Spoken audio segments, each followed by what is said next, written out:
Hi everyone. In this demo, we are presenting on designing a low-cost craniotomy surgical simulator, the surgescope.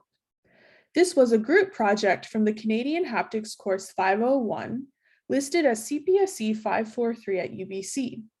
Students from the University of Waterloo and UBC worked together on this project.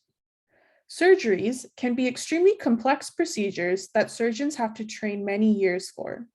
Higher fidelity surgical simulations that have been created using virtual reality can be quite expensive and inaccessible to medical students.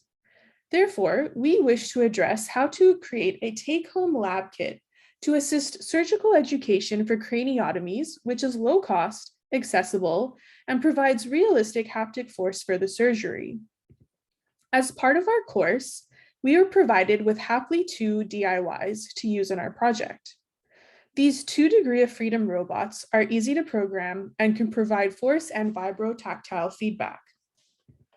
We decided to simulate a craniotomy because it matches the workspace of our Haply device, and craniotomies have many important steps that would require different types of haptic feedback.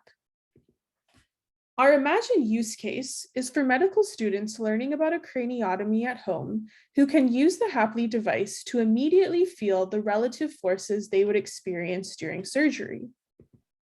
Our approach involved developing hardware and software simultaneously and then integrating the two. For our user interface, we had to focus on how to translate a 3D procedure onto the 2D screen and 2D Haply workspace.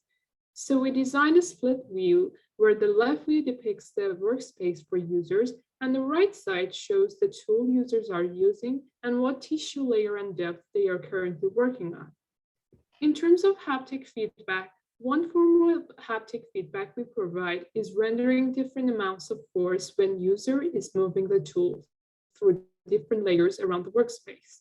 To measure performance metrics, we implemented a force-sensitive resistor under the end effector to determine how much pressure users are applying.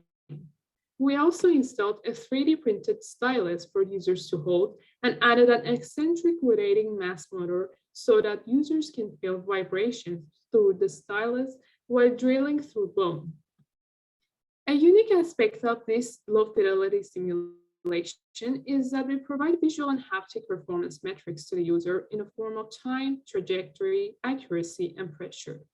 Also, in terms of different stages of craniotomy, our simulation software involved the users cutting the skin, drilling burr holes, cutting through the burr holes, cutting the dura, and then extracting the brain tumor. This is what the final interface looks like.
We decided to evaluate our simulation tool with 2 university students to compare their experience with haptic feedback or with only visual feedback. The preliminary results obtained from the 2 users show that they greatly preferred the haptic feedback provided by the simulation compared to just the visual feedback alone. Although more user studies are needed to validate the tool, The simulation is a promising low-fidelity practice for a craniotomy. We would like to validate this simulation with doctors and medical students to further refine it, and then potentially branch out to 3D systems. In all, we created an initial low-cost, low-fidelity lab kit to simulate a craniotomy surgery.